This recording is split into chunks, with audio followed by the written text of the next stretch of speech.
time to be better, do better, see better. It's time for Uplift with Cliff. To get a little uplift with Cliff. With Cliff. Time to rise, time to shift. Get your spark, get your gift. Yeah, it's time for Uplift with Cliff. Are you ready for some uplift with Cliff? Welcome to Uplift with Cliff.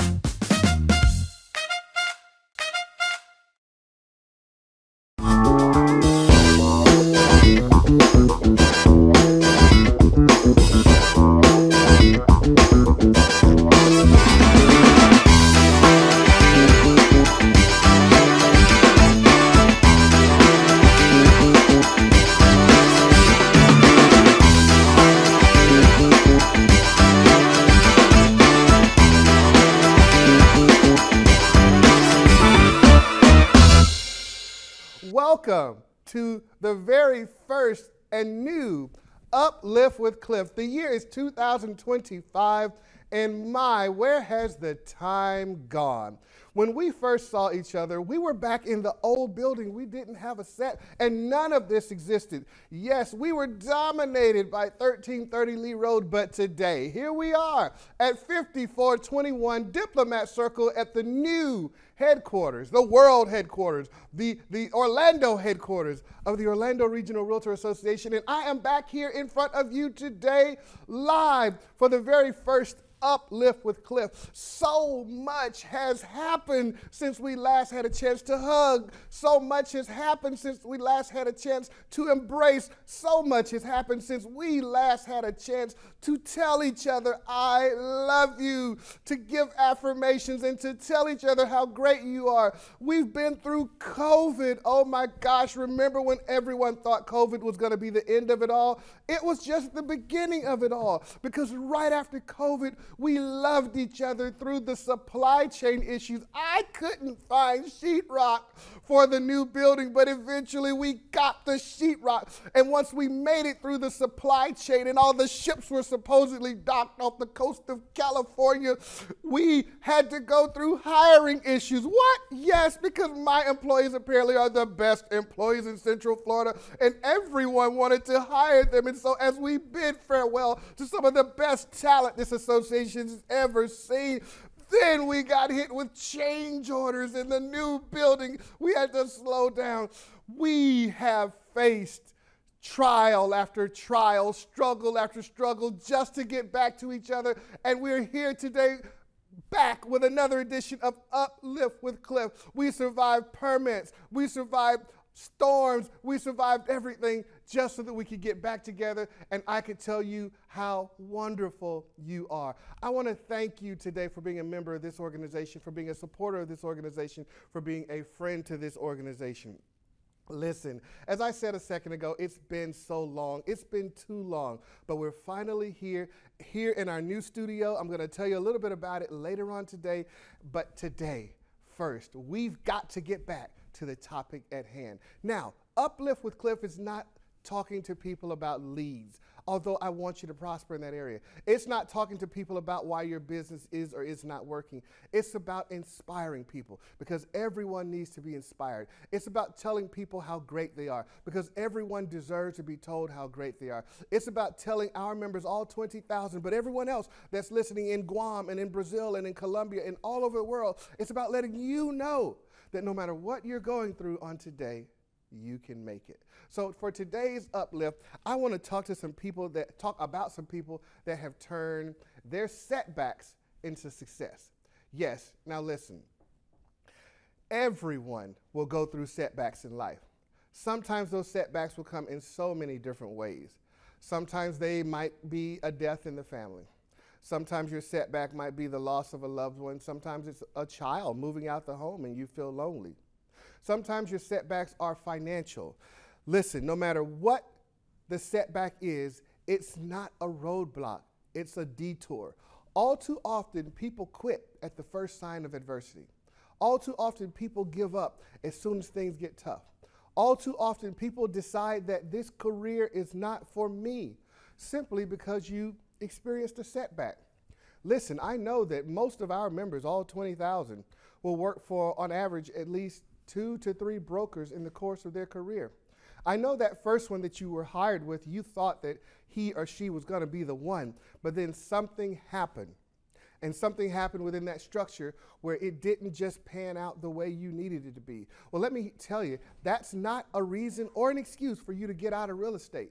No, that's just a setback. But it was intended to set you up for the next broker or the next company that's going to be that one where you do wonderful. Listen, so as I said earlier, setbacks are not roadblocks. They are detours. And what does a detour do? It points you in a different direction. It points you in the direction that you need to go to get around the obstacle that's in your way. So when you're in the middle of things, when you're in the middle of the storm, when you're in the thick of things, Tico, let them know it's hard to see your way out. When you're in the middle of things, you think that this thing is the biggest thing in your life, but all you've got to do is just wait. Ascertain what's going on around you, and it will be okay. Remember, setbacks are not roadblocks, they are detours. And as I said earlier, it's hard for you to see. And what feels like failure is just the foundation. Now, Cliff, where'd that come from? What feels like failure is a foundation. You see, when you have a situation whereby you have tried your best or something just hasn't panned out and you think you failed at it, you haven't actually failed. What you're actually doing is laying the foundation for what's going to happen next in your life. But you've got to allow that foundation to be laid. You can't kick against the prick and fight it all the way. You've got to realize that what comes next is great for you. It didn't work out the way you wanted it to, but it will work out for you in the future. Every great salesperson, and I mean every great salesperson, understands this. Every no moves you one step closer to your yes. Every no moves you one step closer to your yes. So you may as well just go ahead and get all the no's over with, because that one yes can change your entire life. That one yes can change the entire course of your career. That one yes can take 5 years worth of no's and make them feel like they never existed. All you need is that one yes. So you can't quit. You can't give up. You can't let those setbacks cause you to give up on your dream. You can't let those setbacks cause you to give up on your career. And don't let those setbacks cause you to give up on yourself. More importantly, don't give up on yourself. You've been through too much. You've seen too much. You've gone through everything that you've gone through just to get to this moment, and you can't let a detour cause you to give up on everything that you've ever been working for. I want to give you an example today of someone who took their setback and turned it into a success. J.K. Rowling. Now, J.K. Rowling is one of the best and greatest authors of all time. You may know her from her series, Harry Potter and the Sorcerer's Stone, or Harry Potter and everything else. Now, before she became a household name, and incidentally, a new Harry Potter is coming out, and I'm so excited. Yes, I'm a Potterhead. I didn't say pothead. Yes, I'm a Potterhead. I've read every one of the Harry Potter books. I absolutely love them. Listen, I know some of my super spiritual folks, y'all say, hey, we don't read that. It's entertaining, and I love the movies, and you should watch. Okay, that's my shameless plug. But before J.K. Rowling was a household name, she was a single mother on welfare. Boom. Before she was a household name, she was a single mother on welfare, and she was struggling to make ends meet like many single mothers. She wrote the manuscript for Harry Potter and the Sorcerer's Stone in cafes. Yes, think about it this way. You guys go and spend $8 to $12 a day at Starbucks just so you can be posh, just so that you can walk around with your Starbucks cup. Some of you guys have designer cups. Some of you guys have mugs from all over the world. J.K. Rowling was in there writing the story of her life. She was in a cafe while everyone else was buying coffee. She wrote the manuscript in cafes all over town, and oftentimes she did it while her baby daughter napped beside her. This reminds me of my mom. I always tell people the story of why I think my mom's the greatest mom in the world and why she's my hero. Because I remember when my mother was working on her master's degree, She didn't have anyone to babysit me. My daddy worked all day. And so what she did was she took me to college with her. And I sat on the floor outside of the classroom. And she would give me that evil eye that moms used to give kids way back when. And she would tell me, boy, don't you move. And I remember sitting outside that classroom all day, every day, while mom was inside studying for her master's degree. And by the end of the semester, guess what? I wasn't alone. Other moms saw her example, and pretty soon, there's a lot of children outside waiting on their parents to finish. And I remember that day when I was so proud as I watched my mother walk across the stage to receive her master's degree. She overcame her circumstances. There's a meme that I posted on the internet on Facebook not too long ago. It said, that situation that you're going through, somebody else took it and won with it. That situation that you're going through that seems like the biggest thing in the world, somebody else took it and won with it. And so did J.K. Rowling. So while everyone else was saying, I don't have anyone to keep my kid, while everyone else was saying, I can't afford this because I'm on welfare, when everyone else was saying, I can't do it, they keep putting roadblocks in front of me, she said, I can do it. And she took the kid with her, and instead of sitting there and drinking the coffee every day trying to pretend like she's something that she's not, she was grinding, she was writing, she was working, she was focused on her vision. And when she finally finished it, do you think she was successful? Nope.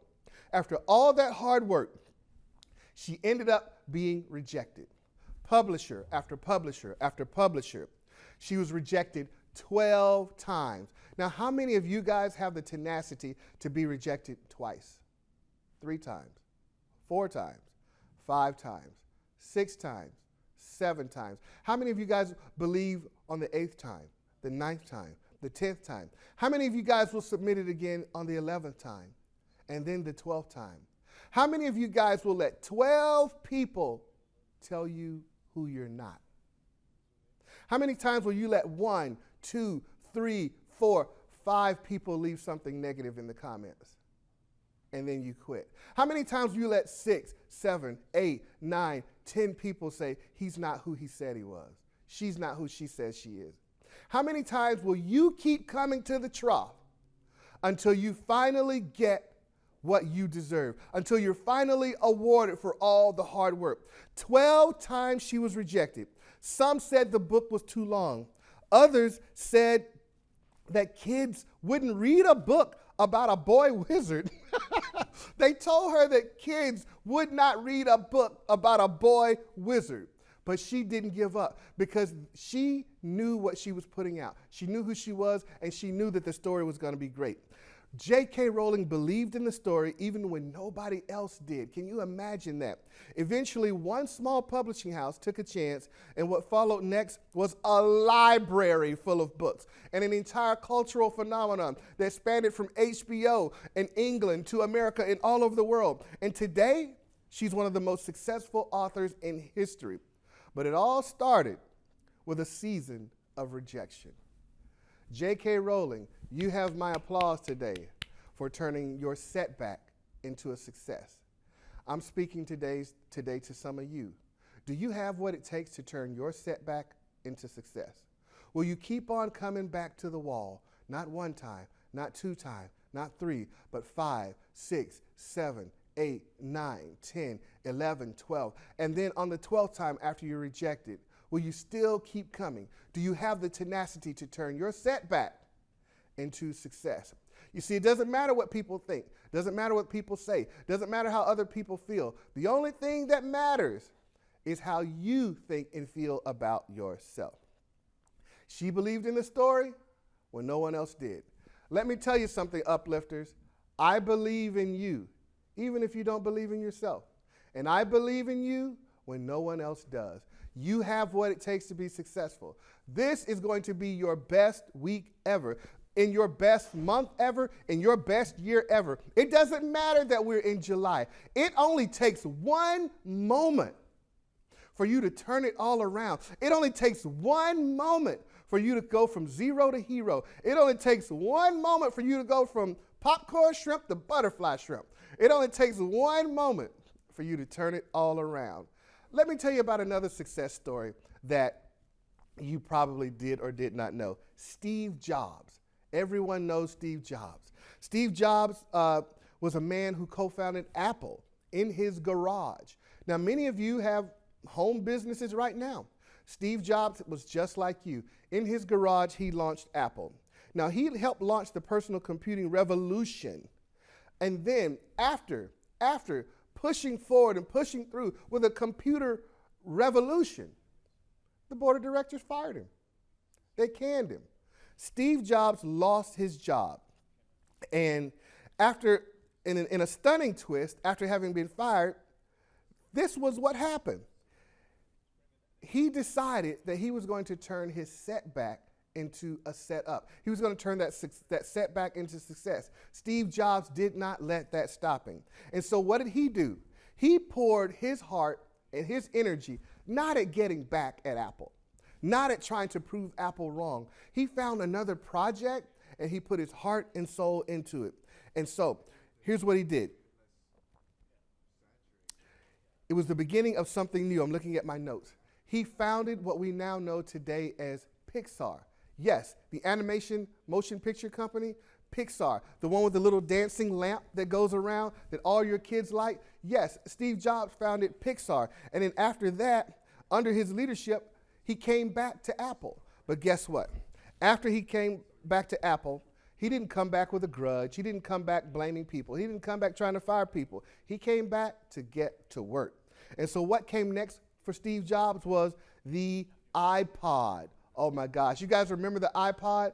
I had an iPod. Listen, I had the iPod 1, the 2, the 3, and then they had like the iPod Nano. And then Steve Jobs did something that the rest of the world would copy. He figured out 10 different ways to get in your pocketbook. You see, he started with the iPod, and then after the iPod, where is it at? Right here. Okay, then came the iPhone.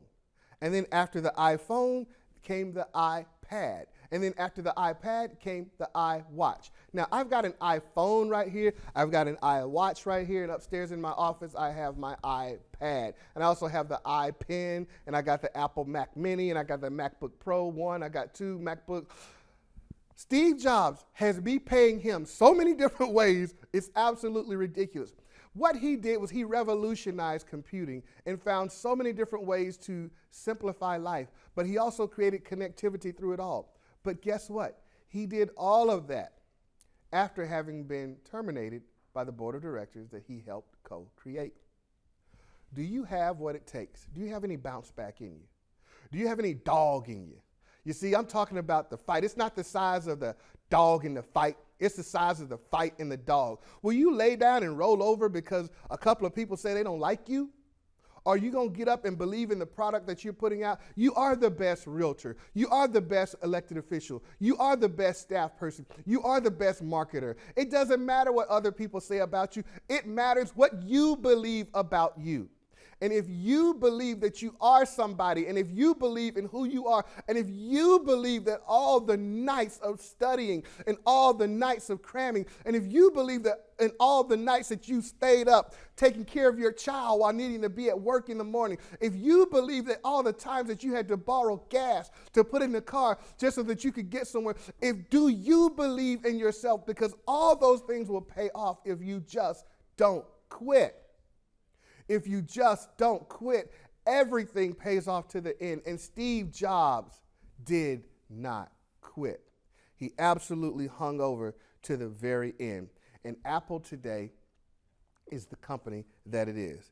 Now, you know it wouldn't be Cliff if I didn't reflect at least one Bible story. And so one of my favorite characters is the character of Nehemiah.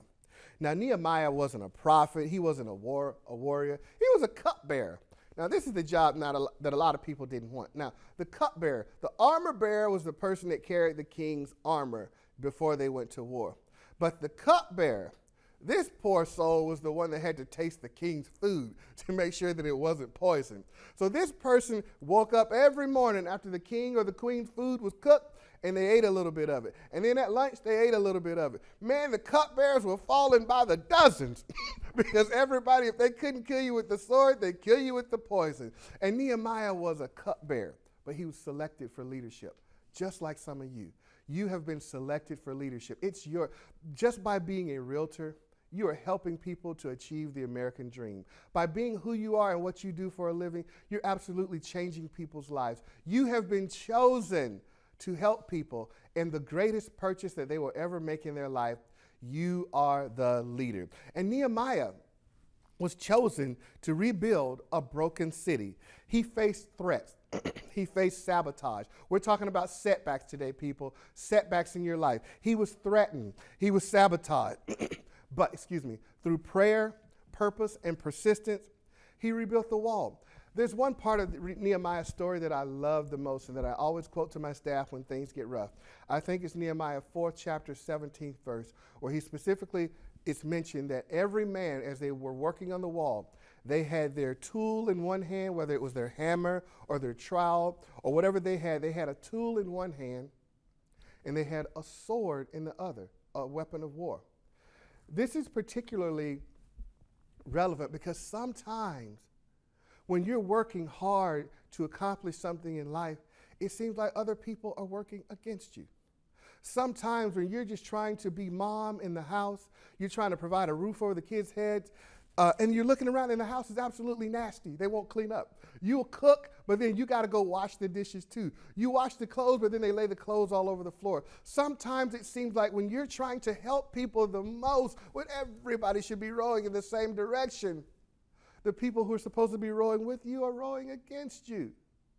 But you can't let that stop you from achieving your goals. That next call that you're going to make, you're going to get the listing appointment. That next call you're going to make for leads, they're going to want to talk to you. You're going to make those calls and the people will want to talk. Those postcards that you're going to mail out, somebody's going to call you. Guess what? If you don't mail them, you're absolutely assured that no one will ever call you. If you don't make that call, you're absolutely assured that they won't want to talk to you. So you can't let a setback keep you from going where you need to be in life. Today is that day, and this week is going to be that week. This is going to be your best day ever, because just like Nehemiah, even though the odds are against you and people are working against you, you're going to keep on going, sister. You're going to keep on going, brother. You're going to keep on moving in the direction that you want your life to go in, because life owes you that. You're going to be successful. And I could go on and on and on. But Cliff, how do you turn a setback into success? One of the first ways, and really the number one way that you turn a setback into success, is remembering what you've always and already gone through. Give me one more shot. I'm going to go toss this over to my guy, David. Let me get a little bit of water. Crowd signaling me. Everybody, if you've ever been to any little Sunday school or church, they always talk to you about the story of David and Goliath.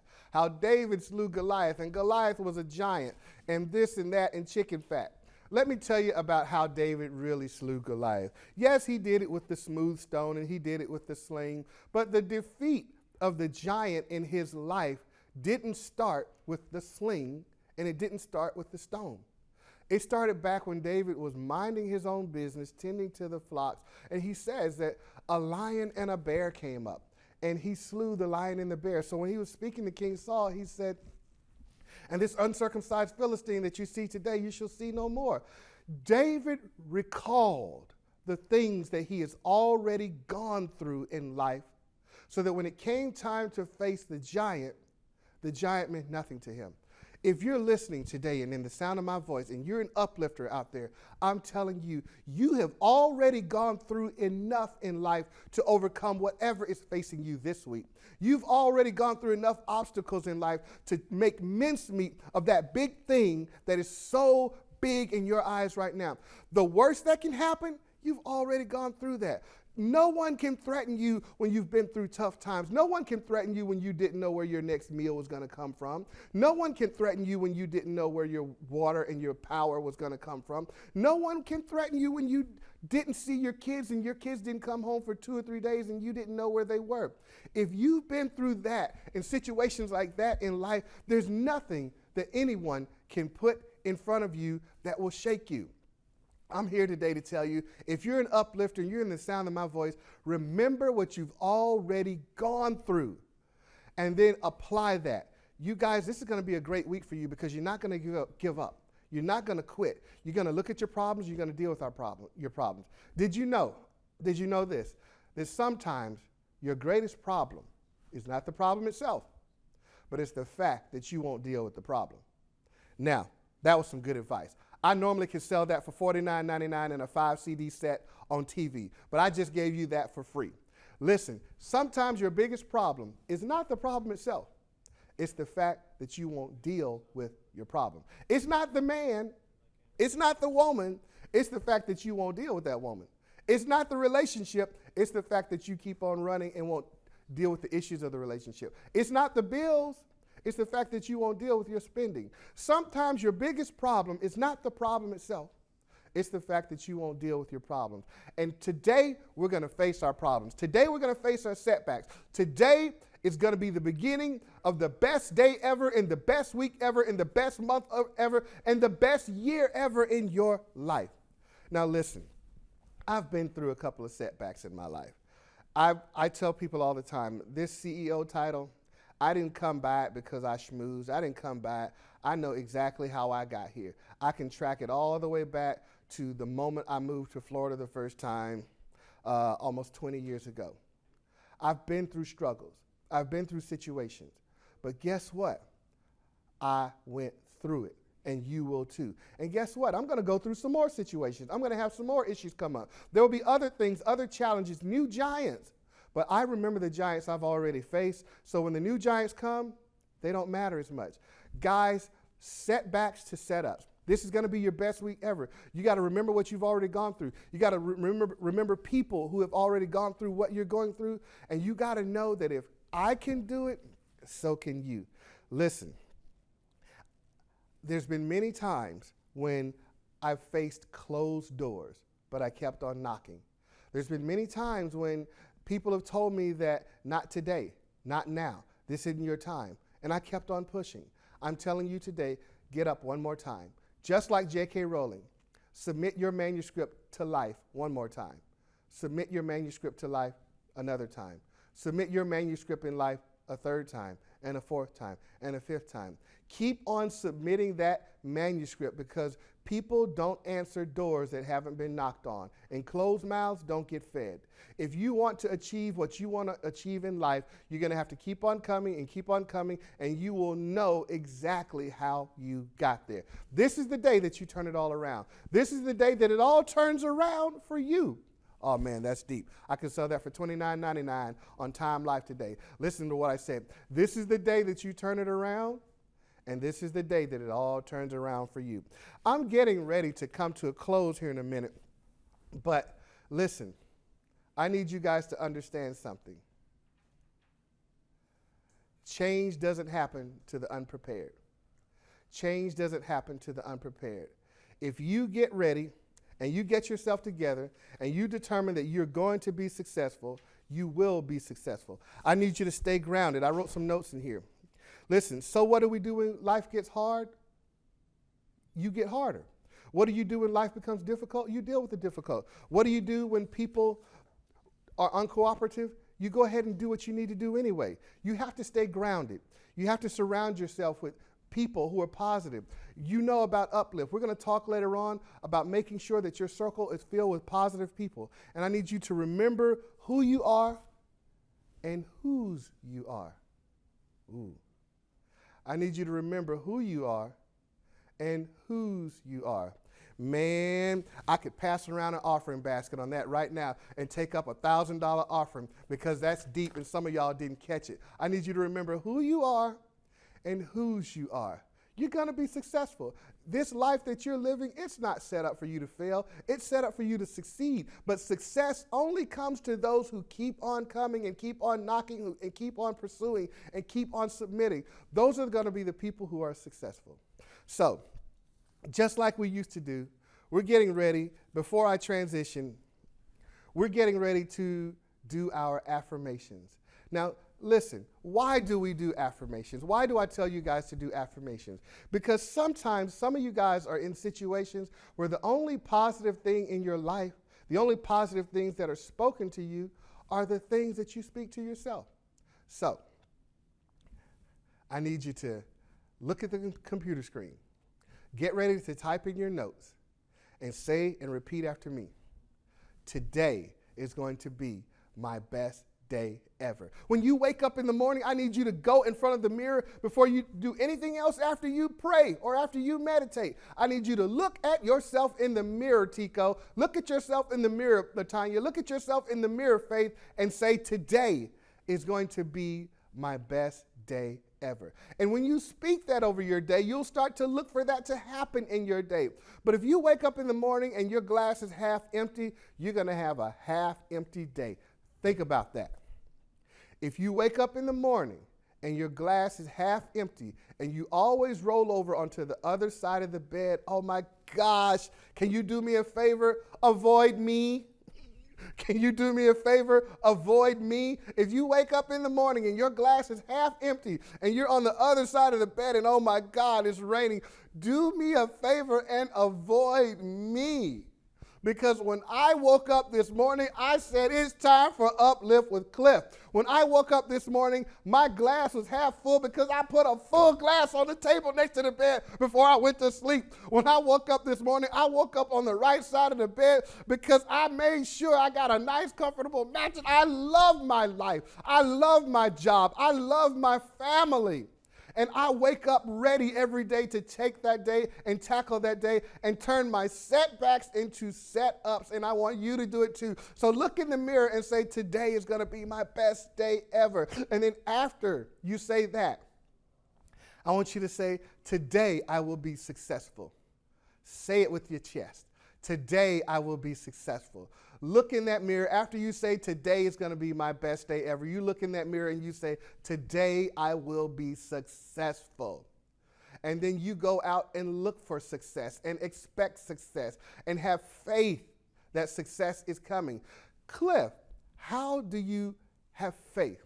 I used this example yesterday as I was talking to some people. You see, your faith, things come to you according to your belief.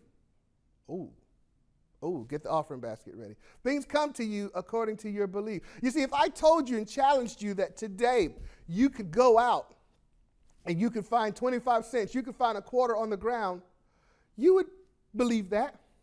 I think everyone listening to me today has found a quarter on the ground or a penny or a nickel. You would believe that. Well, did you know this? It is just as easy for God to give you 250,000 as it is for him to give you a quarter.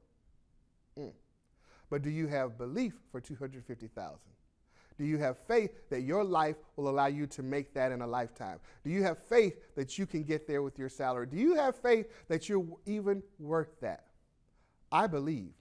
Let me tell you, if you want to know what faith looks like, an activated faith, if I told you that the UPS driver was coming today, if I told you that UPS was coming today and he was going to bring you a check, Diana, for $250,000.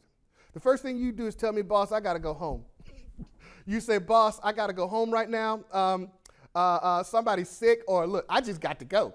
You would hightail yourself home so that you could be there to sign for your $250,000 check. And if you knew that a $250,000 check was coming to your house, you wouldn't be sitting back on the sofa watching All My Children and As the World Turns and The Young and the Restless or the latest telenovela. No, you would be at the front door looking out the window trying to make sure, you'd be ringing the doorbell, making sure the doorbell works. You would put a sign on the door that says knock. You would be out there. You might be sitting on the front porch waiting on your $250,000.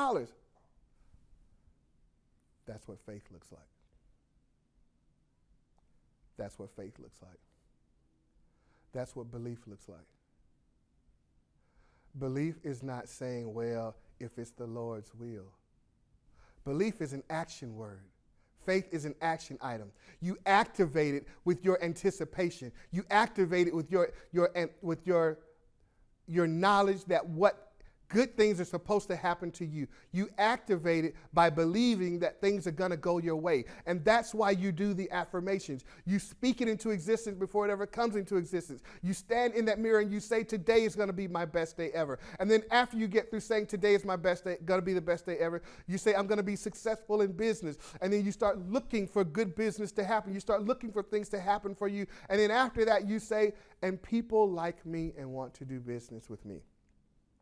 People like me and want to do business with me. Once you say that and once you do that, expect good things to happen to you. Now, you're always going to have to do the work. Listen, the dream is free. You guys ought to be able to finish this. The dream is free, but the hustle is sold separately. Listen, those manuscripts aren't going to write themselves and they're not going to submit themselves. And J.K. wrote the book and she submitted it over and over and over and over until she got somebody to take it. So the dream is free, but the hustle is sold separately. You're still going to have to get up, get out, and do the work.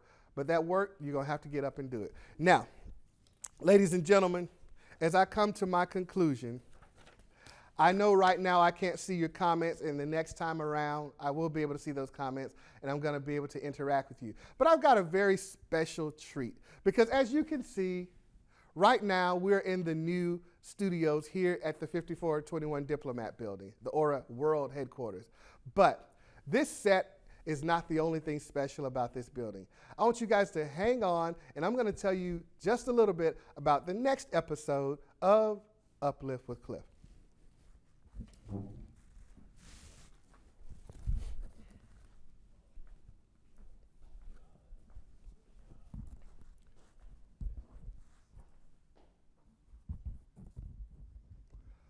Are we live, Tico? Yes, we are. Ladies and gentlemen, this brand new studio that you're looking at is state of the art, and it was built just for you, the Realtors of the Orlando Regional Realtor Association.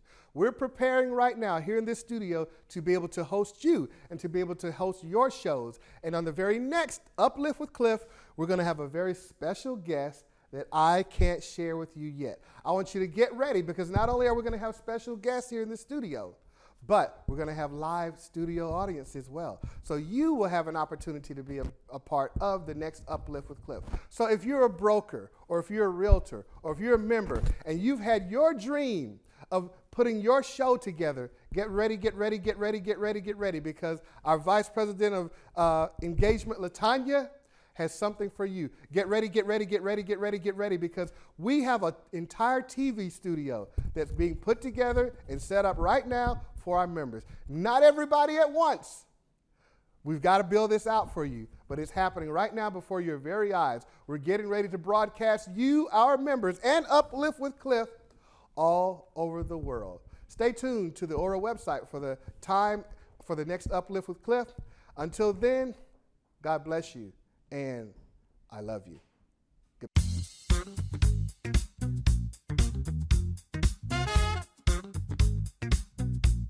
It's time to be better, do better, see better. It's time for Uplift with Cliff. To get a little uplift with Cliff. With Cliff. Time to rise, time to shift. Get your spark, get your gift. Yeah, it's time for Uplift with Cliff. Are you ready for some uplift with Cliff? Welcome to Uplift with Cliff.